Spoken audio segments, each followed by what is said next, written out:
O Wallace Borges aqui, porque a gente estava falando sobre a síndrome do ninho vazio. Ele trazia informações para a gente sobre este assunto. Wallace, é com você.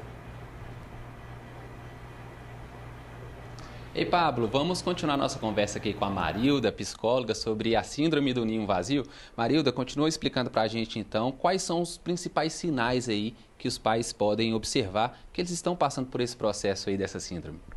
Bom, dentro dos sinais principais da síndrome, né, que são um conjunto de fatores, inutilidade, sensação de perder o senso de vida, né, tristeza, ansiedade, angústia e a própria depressão. E o que fazer nessa situação? Procurar um profissional, tem algumas estratégias, se relacionar com outras pessoas também? Buscar ajuda terapêutica quando não consegue mais lidar com essa solidão sozinha. Atividade física é muito importante, grupos de apoios com amigos, com família, né? E o resgate da identidade pessoal, porque nós não nascemos pais, nós nascemos pessoas. Então, esse resgate dessa identidade. Marilda, e como a gente estava conversando agora há pouco aqui, você até comentava que isso é muito mais comum do que a gente imagina, não é isso? Exatamente. Porque as pessoas, primeiramente, elas estão sem essa identidade, sem essa autoestima, esse autocuidado. Então, elas buscam dar para o outro aquilo que nem elas têm, né? Então, muitas mães fazem para os filhos num desespero de querer cumprir uma missão e elas esquecem delas mesmas.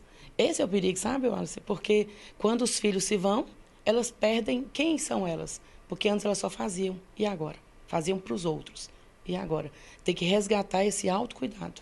Isso é mais prevalente em algumas famílias ali com filho único, famílias maiores? Como que funciona? Como tem um público aí mais vulnerável? Interessante essa pergunta, porque sim, sendo um filho único ou uma mãe solo, ela tem uma dedicação focada, né? Exclusiva.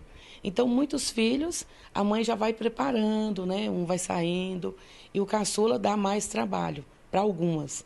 Mas quando a mãe é solo, ou tem só um filho, a atenção fica muito focada, né? Então, quando esse filho sai, a visão fica toda bagunçada, né? Para quem eu vou fazer agora? Quem sou eu sem essa pessoa? Então, ela se despersonaliza. Quando despersonaliza, é aí que entra a depressão, o motivo principal de buscar ajuda, que é esse senso de utilidade que se perdeu, né? E também é importante os pais entenderem que esse é um processo natural, não é isso? Essa saída dos filhos de casa e também ali um dá apoio ao outro, não é isso? O pai, de certa forma, né, consolar a mãe ali e vice-versa. Exatamente, como eu falei antes, o resgate do casal. Eles nasceram sozinhos, se uniram no matrimônio, no casamento, eram um par e depois vieram os filhos. E os filhos são isso, gente, vem e vai. É a missão mais linda que existe, né? De uma doação de amor, sem buscar tanto troca, né? A troca que os pais devem ter é a honra, o reconhecimento. E há uma confusão muito grande sobre honra ultimamente. O que é honra? É viver a vida de maneira extraordinária.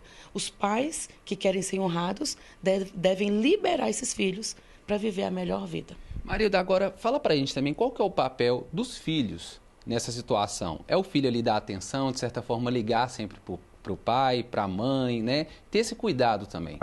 Eu acho que a comunicação é o pilar principal da vida humana, né? E o que custa um filho dar um oi, dizer que está tudo bem, para aliviar a preocupação da mãe, né? E do pai. Então, a mãe também deve deixar que o filho se vá sem sufocá-lo, né? Então, uma comunicação assertiva entre pais e filhos é o caminho de paz e de saúde mental. Marilda, obrigado pela sua participação aqui com a gente. Boa tarde para você. Boa tarde. Eu volto com você aí no estúdio, Pablo, com essas orientações importantes para os pais e para as mães também que acompanham a gente aqui no MG1. É com você.